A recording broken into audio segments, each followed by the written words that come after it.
ઉનાળાની ગરમી ચાલુ થઈ ગઈ છે તો આખો ઉનાળો પી શકાય એવું સરસ મજાનું આપણે બનાવીશું વલિયારીનું શરબત જે લૂથી રક્ષણ આપે છે. અને હા, વલિયારીની તાસીર જે હોય તે ઠંડી હોય છે. તમે ગરમીમાં બધાને તમે આ શરબત આપી શકો છો. તો ચાલો એવો ગુણકારી એવો વલિયારીનું આપણે પ્રીમિક્સ અને શરબત બનાવીશું. તો સૌથી પહેલાં તમારે લેવાની છે વલિયારી. એક વાડકી લીધી છે, એક વાડકીના માપથી લીધું છે. નહીં તો તમે વજનમાં કરો તો 100 ગ્રામ વલિયારી તમારે લેવાની, તેની સામે 300 ગ્રામ તમારે સાકર લેવાની છે.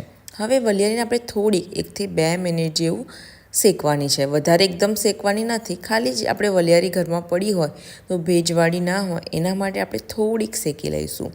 વલિયારી સરસ શેકાઈ ગઈ છે. તેની સાથે આપણે એડ કરવાની છે 3 થી 4 નંગ ઇલાયચી. હવે સરસ શેકાઈ ગઈ છે, હલકી ગરમ થઈ ગઈ છે. ગેસ બંધ કરીને ઠંડી થવા દેવાની છે. તો બધી ઇલાયચી તમારે આ રીતે મિક્સર જારમાં એડ કરવાની છે. એની સાથે મેં 4 થી 5 મરીના ટુકડા લીધા છે અને એની સામે મેં 2 વાડકી સાકર લીધી છે. તમારા ઘરમાં જે પણ કોઈ પણ સાકર હોય તો તમારે ઉમેરી દેવાની છે. સાકરની જગ્યાએ તમે ખાંડનો યુઝ કરી શકો છો, પણ વલિયારી સાથે આપણે સાકર ઉમેરીશું તો એનો ફ્લેવર સારો આવશે અને ખાંડના કરતાં આપણે વધારે ગુણકારી રહેશે. હવે એને ક્રશ કરી લેવાની છે, સરસ પાવડર કરી દેવાનો છે. પાવડર થઈ જાય એટલે તમારે એને ચાળી લેવાની છે. તો આ રીતે તમારે મિક્સરમાં ચાલુ બંધ કરી અને પહેલાં પીસવાનું છે અને સરસ એ પાવડર તૈયાર થઈ ગયો છે. તો અમુક વાર વલિયારી આખી રહી જતી હોય છે, તો પહેલાં આપણે એને આ રીતે ચાળી લેવાની છે. જે વધે ચાળવાનું એને ફરીથી તમારે મિક્સરમાં ક્રશ કરી લેવાનું છે. તો બસ આ જ રીતે તમારે તૈયાર કરી લેવાનું છે. સરસ આ રીતે ચડાઈ ગઈ છે, તમે જોઈ શકો છો.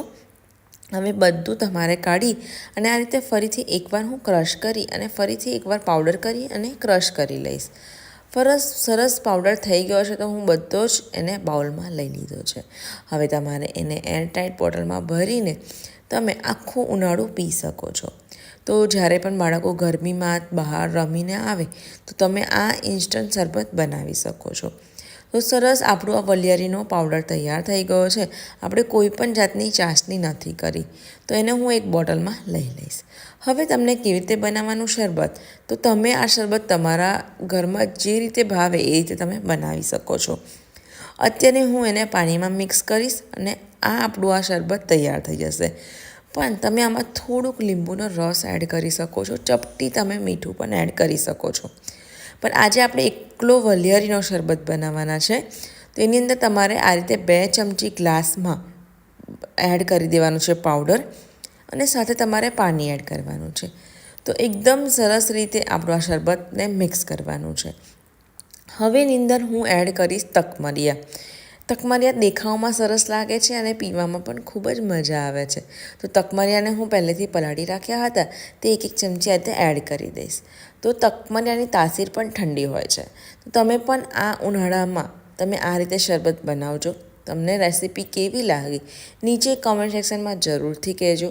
તમારે બરફના ટુકડા એડ કરી દેવાના છે અને આપણું આ ઠંડુ ઠંડુ વલિયારીનું શરબત તૈયાર છે.